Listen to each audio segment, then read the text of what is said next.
Hello வணக்கம் பீடாக், welcome to the show. India வந்து பாகிஸ்தானை மீண்டும் சம்பவம் பண்ணிட்டாங்க. மீண்டும் மீண்டுமா அப்படின்னு கேட்டா மீண்டும் மீண்டும் தான். எப்பயோ பழங்காலத்துல ஜெயிச்சது மாதிரி இருக்கு 50 ஓவர் ஃபார்மேட்ல. துபாயில வந்து ஒரு 2022 நினைக்கிற ஒரு மேட்ச் தோத்த ஞாபகம். இது தவிர வந்து கண்டினியூஸா டாமினேட் பண்ணியிருக்காங்க இந்தியா பாகிஸ்தானை, especially in ICC events. Extraordinary win, convincing comprehensive win. Bangladesh match இதோட இன்னும் கொஞ்சம் கஷ்டப்பட்டாங்க அப்படின்னு நான் நினைக்கிறேன். உங்க இனிஷியல் தாட்ஸ் என்ன? கோலி அதே மாதிரி இவ்வளவு நாள் ஆட்டோ ஓட்டிட்டு இருந்த டிரைவரா ரஜினியா இருந்தாரு. இன்னைக்கு மாணிக் பாஷாவா அண்டர் அடிச்சிட்டாரு. பாகிஸ்தான் பார்த்தாலே இந்த அடி அடிக்கிறாரு. உங்க இனிஷியல் தாட்ஸ் என்ன? ஒரு கேள்வி உங்களை கேட்கிறேன், நீங்க பதில் சொல்றீங்களா? பிஃபோர் இனிஷியல் தாட்ஸ் சொல்றீங்களா? ஷோர். ப்ளீஸ் டெல் மீ, சொல்லுங்க, ஹூ கேளுங்க. Is responsible for this? Please tell me honestly. நீங்க அப்படியே சொல்லுங்க. அதாவது இந்த பாகிஸ்தான் தான். இல்ல, இந்த மேட்சுக்கு ஒரு ஹைப் கொடுக்குறாங்க பாரு, ஒரு நியாயமே இல்லாம. ஒவ்வொருத்தரையும் பாத்தீங்கன்னா, இப்ப வேகமா இத சொல்லக்கூடாது, மெதுவா சொல்லணும். ஏன்னா அவங்க ஆடுற ஸ்ட்ரைக் ரேட்டுக்கு வந்தான், சுட்டான், செத்தான், ரிப்பீட்டு. வந்தான், சுட்டான், செத்தான், ரிப்பீட்டு. அது ஒரு நியாயமே இல்லாம இந்த ஒரு கான்டெஸ்டுக்கு வந்து ஹைப் கொடுக்குறாங்க பாருங்க. அவங்களெல்லாம் என்னன்னு சொல்லி வாய் வாய்ப்பே கிடையாது இவங்களுக்கு. இப்ப நான் ஒன்னே ஒன்று சொன்னேன், 280 அடிச்சீங்கன்னா இவன் க்ளோஸ். 300 ஓவர் இருந்தாதான் இவனால 280 ரன் அடிக்க முடியும். வாய்ப்பே கிடையாது. அது எப்படின்னா உங்களுக்கு 26 பால்ல 10, 38 ஸ்ட்ரைக் ரேட் இமாமுல் ஹக், 88 பாபர் அசாம், 81 சாத் ஷக்கீல், 59 முகமது ரிஸ்வான், 79 சல்மான் அலி ஆகா, 66 தையாப் தாஹிர். தையப் தாஹிர்ல இன்டர்நேஷனல் கிரிக்கெட்டே ஆட முடியாது. எந்த ஷாட் எதுவுமே கிடையாது. போய் எதை போட்டாலும் பேக் ஃபுட்ல போய் ஆட பார்ப்பாரு. எந்த பிரயோஜனமும் கிடையாது. அதுக்கப்புறம் அந்த குஸ்தியல் ஷா பாவம் கொஞ்சம் வந்து பின்னாடி வந்து ஆடினாரு. அதுக்கப்புறம் எப்படின்னா அந்த பேசிஸ் அதை எப்பயா நிறுத்துவீங்க? அந்த பேசிஸ் பேஸ் யார? நான் தெரியாம தான் கேட்கிறேன், மன வருத்தத்தோட கேட்கிறேன். 8 ஓவர்ல 74 ரன்யா, 240 ரன் டிபெண்ட் பண்ணும் போது பேசிஸ் பேஸ் யாருன்னு சொல்லுங்க, எப்படியா அது சொல்லுங்க பாப்போம். அதுக்கப்புறம் பாத்தீங்கன்னா அவரு இன்னொரு எப்பயும் பாரிவள்ளல் ஒரு ரெண்டு சொன்னது. விக்கெட்டாவது எடுப்பாரு, இன்னைக்கு அதுவும் எடுக்கல. ஃபேண்டசில சொன்னதுதான் மிச்சம். இல்ல, உங்களுக்கு செயின் பிரீத்தி இப்ப ஃபேண்டசி தான் சந்தோஷப்படுவாங்க. யாரு டீம்ல ஃபேண்டசில எடுத்தாங்களோ அது எப்படின்னா, ஓனர்ஸ் என்வி, நெய்பர்ஸ் ப்ரைடுன்னு சொல்லுவாங்க. புரியுதா உங்களுக்கு? ஓனர்ஸ் என்வி, நெய்பர்ஸ் ப்ரைடு அவரு. ஓகே, 2 விக்கெட் 8 ஓவர்ல 74 ரன்னு. உங்களுக்கு வந்துட்டு 2 விக்கெட் வந்துருச்சு அவருக்கு. இன்னொரு பாரிவள்ளல் 7 ஓவர்ல 52 ரன்னு. இப்ப நம்ம சொன்னது என்ன, ஒரே ஒரு போலர் தான் இருக்காங்க, அபரார் அகமது. ஒரு கிளாசி போலர் அவரு. 10 ஓவர்ல 28 ரன்னு. நான் தான் சொன்னேனே உங்களுக்கு. இப்ப நீங்க இந்தியாவை நீங்க இந்த போலிங்க வச்சு நீங்க தோக்கடிக்கணும்னா நீங்க வேற வழியே கிடையாது. 280 ரன்னுக்கு சல்லி ரன் அடிக்கலன்னு உங்களுக்கு வாய்ப்பே கிடையாது. அப்படிங்கும் போது ஒரு டீசென்டான ஒரு ஸ்டார்ட் வந்தது. என் கண்ணே என்னால நம்ப முடியல. டப்பட்டிப்புன்னு 2 3 4 அடிச்சிட்டார் பாபர் அசாம. அங்க எப்படின்னா அங்க காம்படிஷன் நடக்குது. அவர் இமாமுல்லுக்கு அடிச்சுருவானே, பாத்துடுறேன் நான் காம்பன்சேட் பண்றேயா. அது பிளாக்னா எப்படி டெட் பிளாக். பேட்டை இப்படி வச்சுன்னு பால் காலுக்கு நின்று ஒரு இன்ச்சு கூட நகர மாட்டேங்குது பால். அந்த மாதிரி டிஃபென்ஸ் ஆடுறாங்க. ஸோ இந்த ஒரு இன்டென்ட் கிடையாது. அதே மாதிரி their game is not at all coming out when they play against India. அதுல வந்து எந்த ஃபாஸ்ட் பவுலர்ஸ் அடிக்கிறதுக்கும் பயப்படுறாங்க, ஸ்பின்னர்ஸ் அட்டாக் பண்றதுக்கும் பயப்படுறாங்க. ஓரளவுக்கு பாத்தீங்கன்னா அந்த பார்ட்னர்ஷிப் அப்படியே கொஞ்சம் ஃபிளரிஷ் ஆச்சு. நீங்க யோசிச்சு பாருங்க, 33 ஓவர்ல 151 for 2. இதே கதை தான் அகமதாபாத்ல 2023 வேர்ல்ட் கப்ல நடந்தது. ஞாபகம் இருக்கா உங்களுக்கு? இந்த மாதிரி ஒரு ஸ்டார்ட் தான் எடுத்துன்னு ஆமா ஆமா, நல்ல ஞாபகம் இருக்கு. நான் கிரவுண்ட்ல இருந்தேன் அன்னைக்கு. அதுக்கப்புறம் ஏதோ ஒரு லென்த்தி கால் நீங்க ஃபேமிலியோட பேசிட்டு வரதுக்குள்ள ஆகட்டும் வருவாங்க. அதுதான் வந்து இவங்களோட கெப்பாசிட்டி. 33 ஓவர்ல நீங்க 150ங்கும் போது அந்த 7 ஓவர் நீங்க எடுத்துன்னு வந்துட்டு 40 ஓவர் நம்ம சொன்ன அந்த அல்கோரிதம் 200 வந்தீங்கன்னா டு இந்த இந்தியன் பேட்டிங் லைனப் அந்த பர்டிகுலர் பிச்சில் நீ வச்சிருக்கிற போலிங்க்கு நீ 280 அடிச்சா ஒரு ஒரு 40% 30% சான்ஸ். 300 கீழே நீ இந்தியா அடிச்சீங்கன்னா உனக்கு வாய்ப்பே கிடையாது. அதுவும் இன்னொன்னு எப்படின்னா, டாஸ் பண்ணி பயந்துன்னு பேட்டிங் ஆட்டாங்க. ஓகே, அவனுக்கு தெரியும் ஃபர்ஸ்ட் 10 15 ஓவர்ல கஷ்டமா இருக்கும் பேட்டிங் ஆடுறதுக்குன்னு. அவனை உள்ள போட்ட வச்சு குமரிடுவான்னு தெரியும். அதனாலதான் இவங்க டாஸை வின் பண்ணி பேட் பண்ணாங்க. அந்த ஒரு சுச்சுவேஷன்ல எப்படின்னா, ஒரு பார்ட்னர்ஷிப் ஒரு 47 for 2 ஆச்சு. அதுக்கப்புறம் ஒரு 40 ரன் பார்ட்னர்ஷிப் போட்ட உடனே நீங்க ரிஸ்க் எடுத்து யாராவது ஒருத்தர் வந்து டப்பு டிப்புன்னு அடிக்க ஆரம்பிக்கணும். இல்லைன்னா நீங்க வந்து you are playing a do or die match. Do or die match நீங்க ஆடுறீங்கும் போது எப்படி நீங்க ஆடணும்? ஃபர்ஸ்ட் மேட்ச் அவன் ஒரு கும்பாங்குத்து குத்தி அமைச்சிருக்கான் 60 ரன்ல. நீ ஜெயிச்சும் பிரயோஜனம் கிடையாது, நீ ரன் ரேட்ல ஜெயிக்கணும்.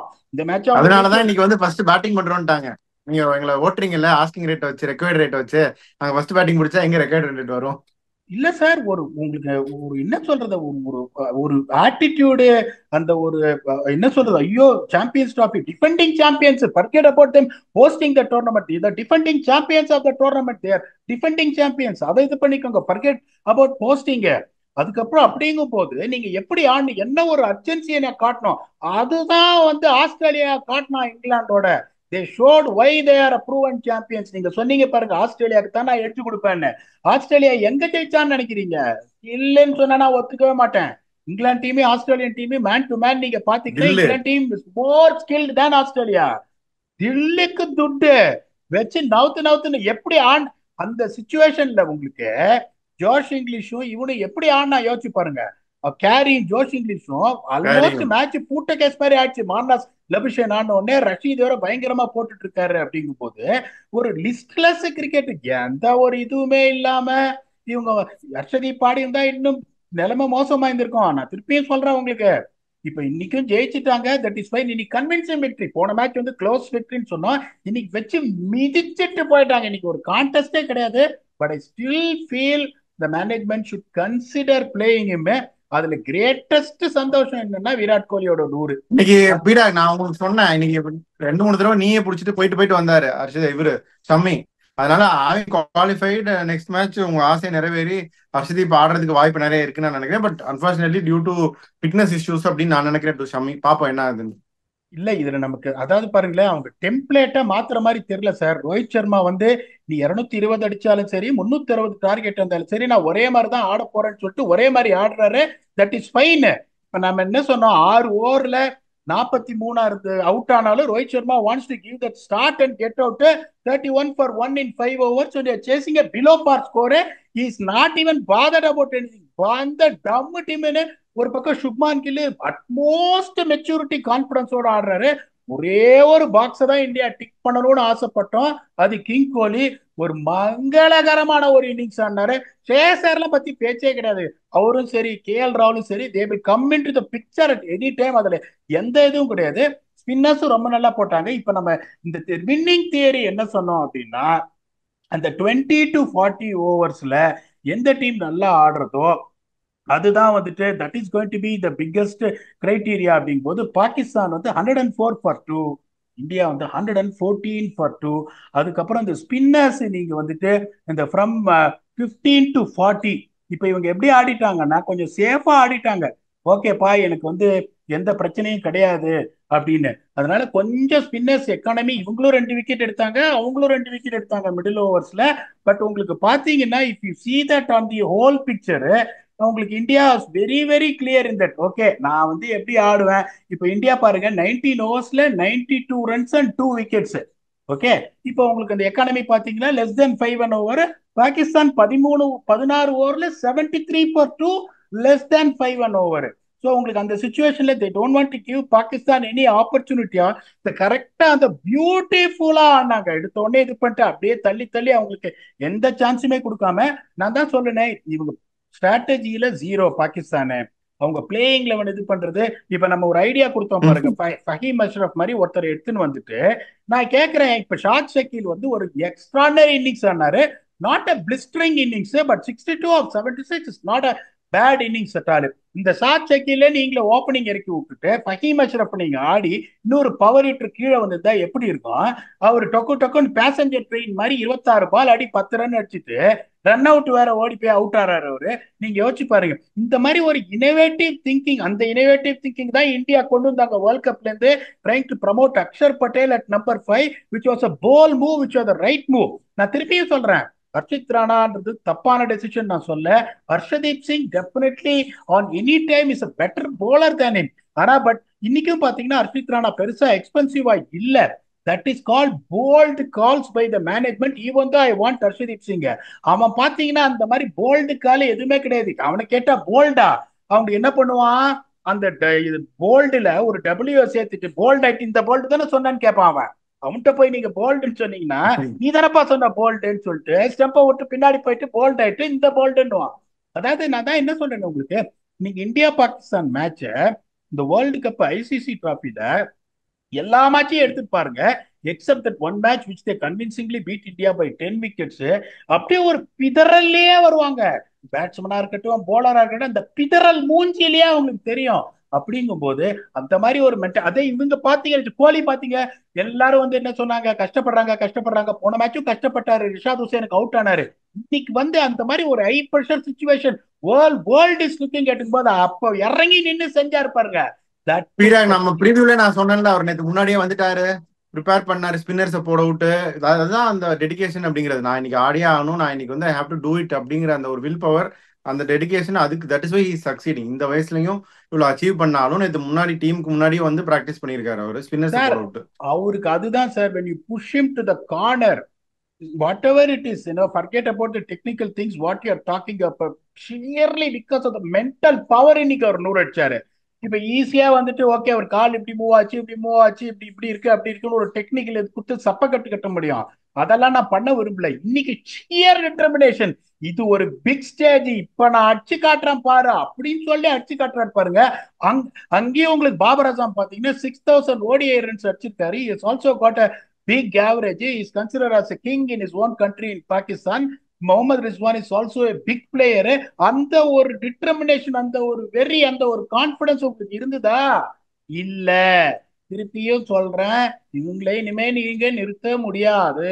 செமிஃபைனல்ல அங்கேருந்து ஒருத்தன் மாட்டுவான், அங்கேருந்து வருவான் பாகிஸ்தான்ல இருந்து, ஏதாவது ஒரு கண்ட்ரி எஸ்சி என்இ ஏல ஒருத்தன் வருவான், கருப்புள்ளி சம்புள்ளி குத்தி ஃபைனல்ஸ் போவாங்க. இவங்களுக்கு ஒரே இது வந்து விராட் கோலியோட ஃபார்ம் தான். அத இன்னைக்கு வந்துட்டு அவர் வந்துட்டு நான் ரெடியில அப்படின்ட்டாரு. போலர்ஸ் எல்லாம் ஃபயர் பண்றாங்க, ஸ்பின்னர்ஸ் எல்லாம் ஃபயர் பண்றாங்க, டாப் 7 ஃபயர் பண்றாங்க. ஹர்திக் பாண்டியாவும் இன்னைக்கு பியூட்டிஃபுல்லா போட்டாரு. இனிமே டிக் பண்றதுக்குலாம் அவங்களுக்கு எதுவுமே கிடையாது. Still I want Arshdeep Singh to play. If management decides to stick on to Arshit Rana, that is absolutely fine. என்னோட தாட்ஸ் நான் சொன்னேன், because the only intention is India to go there and win the Champions Trophy where 1.4 billion people rejoice. அதுதானே ஒழிய full marks to India, இதுக்கு மேல அவங்களுக்கு வந்து என்ன டிக் அடிக்கணும் அப்படின்றதெல்லாம் எதுவுமே கிடையாது. They are on course for their probably third champions trophy in my humble opinion. Okay, Pakistan வந்து 1980s வந்து எப்படி ஆடினா, இந்த சலீம் மாலிக், ரமீஸ் ராஜா, பாசித் அலின்னு ஒருத்தர் இருப்பார் ஏர்லி 90s எல்லாம். அந்த நீங்க சொன்ன ஸ்ட்ரைக் ரேட் 3 பேர் அந்த மாதிரி ஆடி ஒரு 240 அடிச்சு வின் பண்ணுவாங்க மேட்ச் எல்லாம். அந்த டெம்ப்ளேட்டுக்கு போயிட்டாங்க. நீங்க சொன்ன போல்டு கார்ட்லாம் பண்ணி தான் அவங்க 5 மேட்ச் எடுத்துட்டு வந்தாங்க. அது வரைக்கும் பண்ணாங்க. ஆனா உள்ள ஒரு மேட்ச் கொடுத்துட்டு அப்புறம் வெளியே எடுத்துட்டாங்க. ஒரு பிளேயருக்கு வந்து தொடர்ந்து அந்த ரன் கொடுக்கணும். இப்போ அக்சர் பட்டேல் ஆல்சோ ஸ்ரீலங்கா ஓடிஎஸ்ல ட்ரை பண்ணாங்க. Even if it didn't come off, ஒரு சில மேட்ச் 40 அடிச்சாரு நினைக்கிறேன், ஒரு மேட்ச் ஃபெயில் ஆனாரு. They kept continuing with that. So experiment பண்ணாலும் they should back their players. அதை இந்தியா கரெக்டாக பண்ணிட்டாங்க பீடார். இதுல இன்னொன்று என்னன்னா, எல்லா பாக்ஸும் இந்தியா டிக் பண்ணிட்டாங்க நீங்க சொன்ன மாதிரி. ஒரு சின்ன இதுனா இன்னைக்கு அந்த ஷமியோட knee issue, we are hopeful that அது is not a big thing. And பழைய இன்ஜுரி எதுவும் ஃபிளார் பழைய இல்லைன்னு இல்லை. குட் திங் இஸ் இந்தியாவுக்கு இன்னும் ஒரு வாரத்துக்கிட்ட மேட்ச் இல்லைன்னு நினைக்கிறேன். நியூசிலாந்து மேட்ச் டுவர்ட்ஸ் எண்டு தான் வருது. So I think that is also good news for them to recover and also get the இது எனர்ஜி பேக் போயிட்டோம் அப்படின்னு தெரிஞ்சனால. இப்போ பாகிஸ்தான் வந்து ஒரு கேம், அதாவது இத்தனை வருஷம் கழிச்சு சாம்பியன்ஸ் டிராஃபி அவங்க ஹோஸ்ட் பண்றாங்க, அதுல வந்து ஒரு கேம் தோத்துட்டாங்க. அடுத்த கேம் விளையாடும் போது அவங்க டோர்னமெண்ட் விட்டு வெளியே போயிட்டாங்க. திருப்பி அவங்க ஊர்ல போய் ஹோம் கேம் ஆடும்போது பங்களாதேஷோட அந்த கேம் ஜெயிச்சு சந்தோஷப்படுத்தணும் அப்படின்னா என்ன பண்ணணும் பாகிஸ்தான்? என்ன பண்ணணும்னு கிரிக்கெட் ஆடணும். இது வரைக்கும் அவங்க கிரிக்கெட் ஆடல, வேற ஏதோ ஆடிட்டு இருக்காங்க, கிரிக்கெட் ஆடணும். இப்ப நீங்க வந்து 2-3 பேரை நீங்க வந்து சொன்னீங்க, சலீம் மாலிக், பாசித் அலி, ரமீஸ் ராஜா, அவங்களெல்லாம் எந்த மாதிரி ஒரு ஸ்ட்ராங் கேரக்டர் தெரியுமா? அப்படியே பபிள் கம் பண்ணினே இருப்பாரு பாசித் அலி. ஹெல்மெட் போடாம வெறும் கேப் வச்சுன்னு ஆம்ப்ரோஸ் தூக்கு சொருகுன்னு சொருகினாரு பிட் விக்கெட்ல ஷார்ஜால. தெரியுமா உங்களுக்கு? அந்த காலத்துல கிரில் வைக்காத ஹெல்மெட் போடுவார் அவர் பாசித் அலி. கிரில் வைக்காத ஹெல்மெட் போடுவார் பாசித் அலி. 290 ரன் சேஸ் பண்றாங்க அந்த காலத்துல வெஸ்ட் இண்டீஸோட. கர்ட்லி ஆம்ப்ரஸ் போடுறாரு, தூக்கி மிட்டிகட்லி கவுகானலி வச்சு ஒரு கிளப் போலரை ட்ரீட் பண்ற மாதிரி ட்ரீட் பண்ணாரு. அதே மாதிரி எனக்கு 7 வயசோ 6 வயசோ அப்ப டெல்லியோ எங்கேயோ 6 ஓவர்ல 72 ரன் அடிக்கணும் இந்தியா பாகிஸ்தான் மேட்ச். சலீம் மாலிக் வந்து அடிச்சு கொடுத்தாரு 6 ஓவர்ல 72. அந்த காலத்துல எனக்கு 7 வயசு, யோசிச்சு பாருங்க. அப்போ அந்த அந்த மாதிரி ஒரு சரியா ஞாபகம் இல்லை. 80 வெரி ஏர்லி 80s. அப்போ உங்களுக்கு 6 ஓவர்ல 72. இம்ரான் கான் ஃபைனல்ஸ்ல வந்து அவரே வந்து நம்பர் 3 ஆனார் 1992 வேர்ல்ட் கப்ல. What they lack is strong character. இப்போ ஒரு ஆப்போசிஷனை நீங்க ஆடுறீங்கன்னா, பயத்தோட நீங்க போனீங்கன்னா, எந்த ஸ்போர்ட்ஸா இருக்கட்டும் சரி, என்னோட ample experience of working with many sports சொல்றேன், அந்த பிதறல்ல நீங்க போனீங்கன்னா நீங்க ஜெயிக்கிறதுக்கான வாய்ப்பே கிடையாது. இனிமே வளர்மதி நான் சொல்ற மாதிரி வீட்லயே இருந்தானே இல்ல படிச்சு பாஸ் பண்ண கடைசி மேட்ச் பங்களாதேஷோட ஜெயிச்சுட்டு நீங்க வந்து கிரௌட சந்தோஷப்படுத்துறோன்றாங்க. எல்லாரும் ட்வீட் போட்டு இருக்கானுங்க, லாகூர் ஸ்டேடியம் இப்படி பளபளன்னு இருக்கு, we are going to host the ஃபைனல்னு. எப்படி ஹோஸ்ட் பண்ணுவீங்க? வெட்டரன்ஸ் இது நடத்துவீங்களா ஃபைனல்ஸ்? எப்படி நடத்துவீங்க ஃபைனல்ஸ்? பார்க்கலாம்ல நீங்க எப்படி நடத்துறீங்க ஃபைனல்ஸ் அப்படின்னு. ஒரு ஒரு நியாய தர்மம் வேணாமாயா உனக்கு? யோசிச்சு பாரு. மேட்ச் ஒரு கும்மா குத்து வாங்கினேன், இப்பயும் ஒரு கும்மா குத்து வாங்கியிருக்க. அவன் பங்களாதேஷ் அவன் எப்படி கணக்கு பண்ணுவான்? நம்ம ஒரு மேட்சாவது நம்ம ஜெயிச்சுட்டு போலான்னு அவன் கணக்கு பண்ணுவான். That is going to be the match of the tournament between evenly matched sides. என்னை பொறுத்த வரைக்கும் என்ன வேணாலும் ஆகலாம். இப்ப நான் இந்த கண்டிஷன்ஸ் எல்லாம் பார்த்து எடுத்து பங்களாதேஷ் கொடுத்தாலும் கொடுப்பேன், ஆச்சரியப்படுறதுக்குல. என்னைக்கு வந்து அந்த ஸ்ட்ராங் மென்டாலிட்டியோட அவங்க இறங்குறாங்களோ, என்னைக்கு அவங்க ஸ்ட்ராட்டஜி கரெக்டா பண்றாங்களோ, அப்பதான் அவங்க வந்து ஜெயிக்க முடியும். இல்லைன்னா இந்தியா மாதிரி ஒரு டீம் எல்லாம் இந்த மாதிரி ஹை பிரஷர் டோர்னமெண்ட்டை ஜெயிக்கிறதுக்கு கனவு கூட காணாதீங்க, அவமானப்பட்டு தான் போவீங்க அன்பார்ச்சுனேட்லி. சரி, ஹூஸ் ரெஸ்பான்சிபிள் திஸ் அப்படின்லாம் நான் கேட்டுட்டு இருக்காங்க, அதெல்லாம் பார்க்கலாம். சரி, டாஸ் ஜெயிச்சு பேட்டிங் எடுத்தாங்கல்ல, ரொம்ப ஒரு பாசிட்டிவா. பவுலிங் போட்டுருந்தா என்ன இருந்திருக்கும் சார்? போலிங் போயிட்டு தான் பாகிஸ்தான் ஜெயிச்சிருப்பாங்கன்னு நான் சொல்லல, பட் டெஃபினெட்லி இந்த பாருங்க, நான் முதல்லயே இல்ல நான் இல்ல என்ன சொல்றேன், கேக்குறேன், என்ன சினாரியோ பேன் அவுட் ஆயிருக்கு. நான் என்ன சொல்றேன், இப்போ டப்புன்னு ஒரு 2 விக்கெட் எடுத்திருந்தாங்கன்னா, ஒரு 280 இந்தியா அடிச்சிருந்தாங்கன்னா 280 அவங்க திருப்பி சேஸ் பண்ணிருக்க மாட்டாங்க. பட் இந்த மாதிரி ஒன் சைடட் கேம் அது போயிருக்காது. Cricket is a game of glorious uncertainties. நீங்க உள்ள போறீங்க, டப்பு டிப்பன் 2 விக்கெட் விழுறது, கோலி அவுட் ஆயிடுறாரு, அப்படியே கொலாப்ஸ் ஆகி இந்தியா ஒரு 240 ஷூரா அடிச்சிருவாங்க. அதான் நம்ம ப்ரிவியூல சொன்னோம். அவங்களுக்கு பயம், அவங்கள உள்ள போட்டு அவங்க முன்னூறு அடிச்சிருவாங்க. நம்ம ப்ரிவியூல நம்ம என்ன சொல்லுவோம், ஆப்வியஸ்லி துபாய் கண்டிஷன்ஸ்ல பேட் செகண்ட், பாகிஸ்தான் கண்டிஷன்ஸ்ல பேட் ஃபர்ஸ்ட் அப்படின்னு. ஏன்னா கட்டாந்தர பிச்சு இங்க போக போக வந்து கொஞ்சம் வந்து பெட்டர் ஆகும். போன மேட்ச் வந்து இந்தியா கொஞ்சம் சரியா பேட்டிங். போன மேட்ச நீங்க சொன்னீங்க பீடா, போன மேட்ச மைண்ட்ல எடுத்துக்கிட்டாங்க. நான் நான் என்ன சொல்றேன்னா, நீங்க ஃபர்ஸ்ட் நீங்க பேட்டிங் ஆடுறீங்க, you to be aggressive to make sure you get a par score which you feel with your bowling attack, you can defend. 240 எப்படியா இந்தியாவுக்கு அகேன்ஸ்டா நீங்க ஜெயிக்க முடியும்? 2 கோட் இருக்காங்க, கோலி, ரோஹித் சர்மானு, எல்லாருமே ஃபார்ம்ல இருக்காங்க. நம்பர் 8 ரவீந்திர ஜடேஜா வர்றாரு, நீங்க 2 பாரிவாளர் வச்சிருக்கீங்க, ஷாஹின் அப்ரிதி, இவர் ஹாரிஸ் ராஃப்னு. எப்படியா ஜெயிப்பீங்க 240 அடிச்சுட்டீங்க? அந்த situation do or die, I'm going to play my shots, I'm going to make sure that I'm going to get as many runs possible. அப்படி கொலாப்ஸ் ஆகி நான் 180 கால் அவுட் ஆனா பரவாயில்ல, 35 ஓவர்ல அடிச்சிருப்பான். இப்ப 44 ஓவர்ல அடிச்சிருக்கான். என்ன டிஃபரன்ஸ்? 44 ஓவர்ல அடிச்சதுனால உனக்கு ஏதாவது சான்ஸ் இருக்கா உள்ள போறதுக்கு? நாளைக்கு அவர் ட்வீட் பண்ணுவாரு இந்த மாதிரி, whole of a country is expecting New Zealand to lose to Bangladesh, do you think it will happen அப்படின்னு ஒரு ட்வீட் போடுவாரு. அதுக்கப்புறம் வந்து ஜெயிச்ச உடனே என்ன பண்ணுவாரு? இல்ல அதுக்கப்புறம் நியூசிலாந்து ஜெயிச்ச உடனே, Pakistan is eliminated from champions trophy, who is responsible for that, please tell me honestly. அவரோட இது இப்படிதான் பேசுவார், ப்ளீஸ் டெல் மீ ஹானஸ்ட்லி அப்படின்னு தான் சொல்லுவார். அன்பார்ச்சுனேட்லி நான் தான் சொல்றேன் பாருங்களேன், மோஸ்ட் ஆஃப் த திங்ஸ் இந்த cricket has evolve like anything. உங்க ஸ்ட்ராட்டஜி, உங்க பிளேயிங் லெவன், இது ரெண்டையும் உங்களுக்கு சரியா இது பண்ண தெரியல, கண்டிஷன்ஸ் இது பண்ண தெரியல, ஆப்பனன்ஸுக்கு பயந்துட்டு யூ ஆர் சேஞ்சிங் யுவர் ஸ்ட்ராட்டஜினா you got no chance of winning. Unfortunately நான் திருப்பி சொல்றேன், எனக்கு ரொம்ப பிடிக்கும் பாகிஸ்தான். பிஎஸ் எல்லாம் போயிருக்கேன், நிறைய பிளேயர்ஸ் எல்லாம் க்ளோஸ், தங்கமான பசங்க, ரொம்ப அருமையான பசங்க. பாகிஸ்தான் ஜெயிக்கணும் நான் டெஃபினட்டா ஆசைப்படுவேன். But they don't deserve to get to the next stage where there is a group that is India and New Zealand there. Both India and New Zealand deserve to go there. One of them win the trophy, will be very happy. Pakistan, unfortunately, the cricket they have showcased at home, unfortunately, they deserve the first round elimination. அதுல எந்த சந்தேகமும் கிடையாது. Okay, Virat Kohli Pakistan காலி. அதுதான் sir, முடிச்சிடலாம், உங்க final தாட்ஸையும் சொல்லிருங்க. அதுதான் இப்ப இந்தியா பொறுத்த வரைக்கும், என்ன பொறுத்த வரைக்கும் எனக்கு ரொம்ப சிம்பிள். நான் மத்தவங்க மாதிரிலாம் சொல்ல மாட்டேன். பாகிஸ்தான் ஜெயிச்சா போகணும் இல்லையா, டோர்னமெண்ட் எப்படி போனாலும் me when India players every opponent, sorry இதையும் நான் ஆனஸ்டா சொல்றேன், எனக்கு பொய் சொல்ல தெரியாது. When India place south Africa, I am always supporting south Africa. அதை நான் ஓப்பனா சொல்றதுக்கு நான் தயங்கவே மாட்டேன். I want to be like for who I am. But India வேற யாரோட ஆடும் போகும்போது I want India to win. இது பாகிஸ்தான் ஜெயிக்கிறதுனால எக்ஸ்ட்ரா சந்தோஷம், பாகிஸ்தானை ஜெயிக்கிறதுனால நமக்கு வேர்ல்டு இது சாம்பியன்ஸ் ட்ராஃபி கிடைக்காது. India to go on and win the Champions Trophy. It is just another win. அதனால பாகிஸ்தானை ஜெயிச்சிட்டோன்னு ரிஜெக்ட் பண்ணக்கூடாது. இந்தியா சாம்பியன்ஸ் ட்ராஃபி ஜெயிக்கணும். We have to go all out and win the Champions Trophy, which I feel the way they are playing it, they're ticking all the boxes. I feel sorry for Pakistan. வருத்தமா இருக்கு. Defending champions host அப்படிங்கும் போது ஒரு சாதாரண ஒரு associate nation மாதிரி ஒரு செமாட்டி வாங்கிட்டு வெளில போறாங்களேன்னு, அட்லீஸ்ட் நீங்க சொன்ன மாதிரி ஒரு consolation win for their home crowd when they go back and play Bangladesh.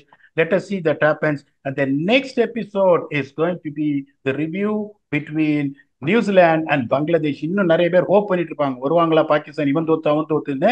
அந்த review is going to be the next thing and come back and do a review on the same game whether Pakistan is still alive in the tournament with your very own octopus. Until then, thanks a lot and bye bye.